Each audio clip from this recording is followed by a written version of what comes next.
প্রিয় শিক্ষার্থী, তাহলে এই ভিডিওতে তোমাদেরকে 5 নাম্বার প্রশ্নের সমাধান করে দেখানো হবে।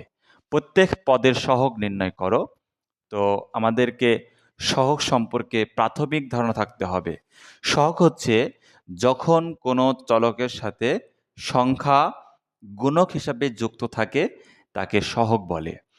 মূলত সহগ এবং সাংখ্যিক সহগ এটা একই জিনিস, আর আক্ষরিক সহগ এটা ভিন্ন জিনিস। যখন কোনো চলকের সাথে অক্ষর প্রতীক গুণক হিসাবে যুক্ত থাকে তাকে আক্ষরিক সহগ বলে।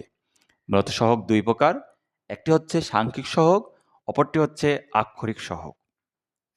তো এই সহগ এবং সাংখ্যিক সহগ যেহেতু একই জিনিস, তো আমাদেরকে এই যে এখানে মোটামুটি 60টা দেওয়া আছে, 1 থেকে রোমান সংখ্যা 7 পর্যন্ত দেওয়া আছে, আমরা এগুলো সমাধান করব। তো প্রথমে বলা হচ্ছে 6b, তাহলে 6b দেখো এখানে বি এর সহগ হচ্ছে 6, সাংখ্যিক সহগ 6।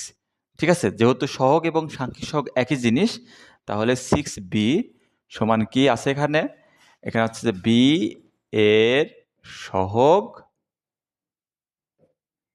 6। এরপরে দেখো 2 নম্বরে কি আছে? X Y.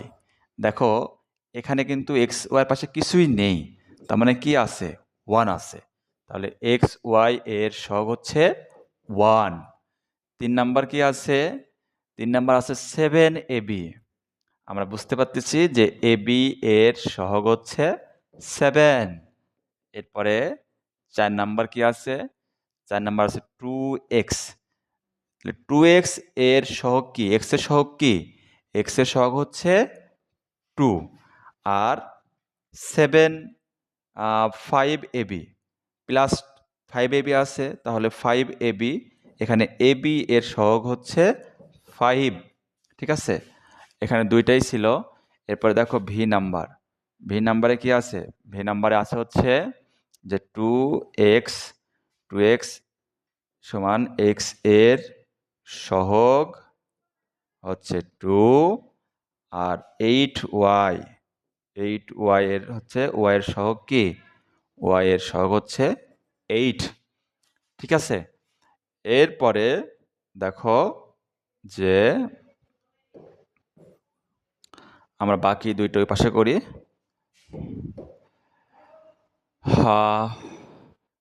v1 vi, তাহলে 14y, তাহলে 14y, তাহলে y এর সহগ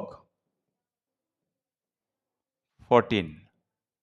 ঠিক আছে, আর -4z, তাহলে z এর সহগ হচ্ছে -4।